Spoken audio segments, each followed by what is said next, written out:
نام شیما تھا۔ تو شام کے وقت جب خواتین کھانا پکانے میں مصروف ہونے لگتی تو بہنیں ویر اٹھا کر کے باہر لے جاتی۔ ہر بہن کا خیال یہ ہوتا کہ میرے ویر سے سونا زمانے میں کوئی نہیں۔ کہتے ہیں خوبصورتی دیکھنے والے کی آنکھ میں ہوتی ہے، جس کے ویر کا رنگ سونا ہوتا تو وہ کہتی رنگ نہیں تو کچھ بھی نہیں ہے، اور جس کے نقوش تیکھے ہوتے تو وہ کہتی کہ رنگ کا کیا ہے، حسن تو نقوش میں ہوتا ہے۔ جس کی آنکھیں خوبصورت ہوتی وہ کہتی میرے ویر کی جھیل جیسی آنکھیں تو دیکھو۔ اب یہی بنو سعد کے محلے میں ہوتا، بچیاں اپنے ویر اٹھا کے لے آتی، ایک کہتی میرے ویر ورگا کوئی نہیں، دوسری کہتی میرے ویر جیسا نہیں۔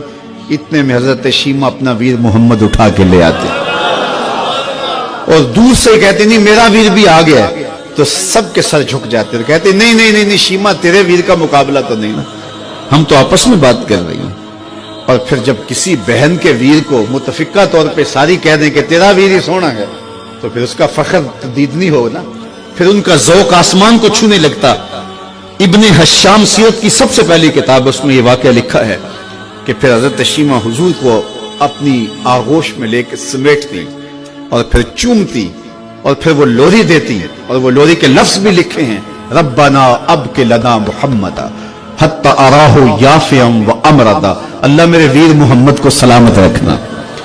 آج یہ پالنے میں بچوں کا سردار ہے، کل وہ لمحے آئے جوانوں کا بھی سردار ہو۔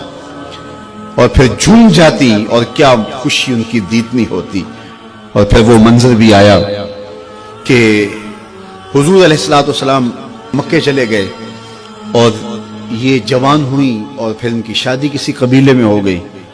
آقا کریم نے اعلان نبوت کیا، 13 سال کا وقت کٹا، اور پھر حضور مدینہ شریف چلے گئے۔ جب غزوات کا سلسلہ شروع ہوا تو جس قبیلے میں شیما کا نکاح ہوا تھا اس قبیلے میں مسلمانوں کے ساتھ ٹکراؤ ہوا، تو اللہ نے مسلمانوں کو فتح عطا کر دی۔ تو اس قبیلے کے لوگ قیدی ہو کے حضور علیہ السلام کے غلاموں کے ہاتھوں گرفتار ہیں۔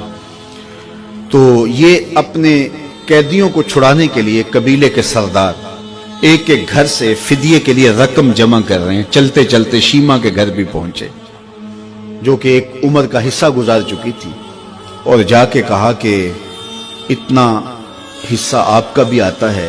کہا کس لیے؟ کہا وہ جو لڑائی ہوئی ہے اتنے ہمارے بندے گرفتار ہو گئے تو ان کو چھڑانا ہے۔ تو چلتے چلتے باتوں میں کسی کے لبوں پہ حضور کا نام آ گیا، تو شیما نے کہا اچھا انہوں نے تمہارے لوگ پکڑے؟ کہا ہاں۔ تو کہا پھر تم رقم اکٹھی نہ کرو، مجھے ساتھ لے چلو۔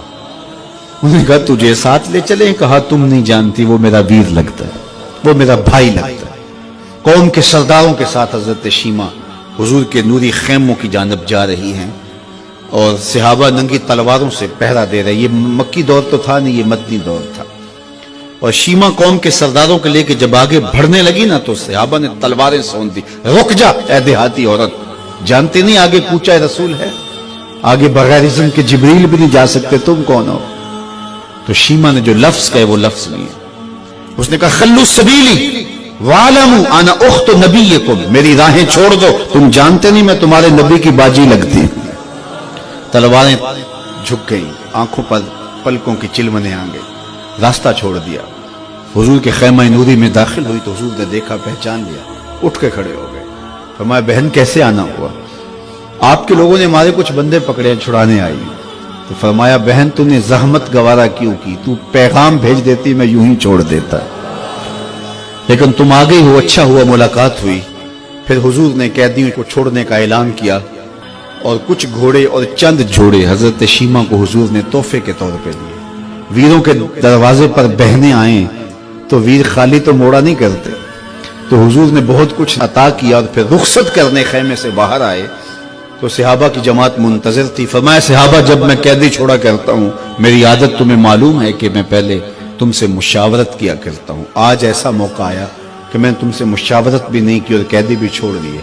کہا جو چاہیں آپ کریں، لیکن کیوں مشاورت نہیں فرمائی؟ حضور اگر ارشاد فرما دیں تو فرمایا اس لیے کہ میرے دروازے پہ میری بہن آ گئی تھی۔ کوئی لاؤ تو صحیح زمانے میں ایسا، کوئی لاؤ تو صحیح زمانے میں یہ جمال اور یہ حسن اور یہ کمال رکھنے والا۔